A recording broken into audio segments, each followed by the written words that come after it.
দুর্গাপূজার মধ্যেও উদয়পুরে চুরি বন্ধ করা যাচ্ছে না। রাতের অন্ধকারে উদয়পুর রমেশমণি এলাকার মোবাইল সার্ভিসিং সেন্টারে দুঃসাহসিক চুরি।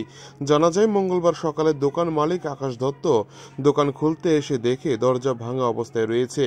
এই ঘটনা দেখতে পেয়ে আশপাশের বাজার এলাকার ব্যবসায়ীদেরকে বিষয়টি জানানোর পর সাথে সাথে রাধাকিশোরপুর থানায় চুরির ঘটনার বিষয়ে পুলিশকে জানানো হয়। থানার পুলিশ চুরির ঘটনার খবর পেয়ে ছুটে যায় রমেশ চৌমুনিতে। দেখতে পায় দোকানের সিসিটিভি ক্যামেরার মধ্যে একটি ছেলে দোকানের ভেতর রাত 11:30 নাগাদ মোবাইল চুরি করে যাচ্ছে।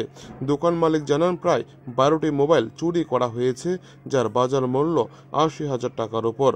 একের পর এক চুরির ঘটনায় উদ্বিগ্ন উদয়পুরবাসী। এখন দেখার পুলিশ চোরকে ধরতে কি ব্যবস্থা গ্রহণ করে। উদয়পুর থেকে নিজস্ব প্রতিনিধি রিপোর্ট, টিভি 100 বাংলা। সকালবেলা এসে দোকান খুলছি, সকালবেলা দোকান আসছি, তারপরে দেখি দরজা ভাঙ্গার পরে আমি দোকানটা খুলছি। খোলার পরে দেখতেছি আমার দোকানে অনেক মাল নিয়ে গেছে। কে বা কারা আনিছে আমি জানি না। আমি গত পরশুদিন কলকাতা থেকে আসছি, এই 6 তারিখ কলকাতা থেকে আসছি, মাল নিয়ে আসছি কলকাতা থেকে। প্রায় ডিসপ্লে আনছিলাম, প্রায় 70-80 হাজার টাকার মতো ডিসপ্লে আনছি।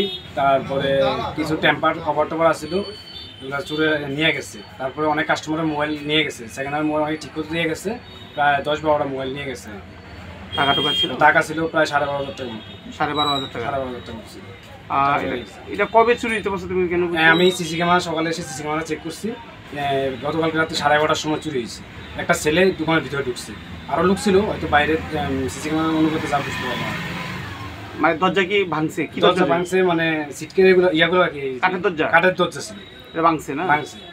11:30টার সময় হয়েছে ঘটনাটা। হ্যাঁ, 11:30টার সময়। আর তুমি কয়টার সময় টের পাইছো? আমি সকালবেলা 8:30টার সময় এসে দোকান খুলছি। দেখো দরজা ভাঙা, তালা লাগানো ছিল। কি নাম তোমার? আমার নাম আকাশ দত্ত। তোমার দোকানটা? আমার দোকান রমেশমণি সবজি বাজার। কি দোকান ছিল? মোবাইল দোকান। মোবাইল রিপেয়ারিং এবং সেখানে মানে মোবাইলের অল অ্যাক্সেসরি সব আছে, ডিসপ্লে সব কিছুই আছে।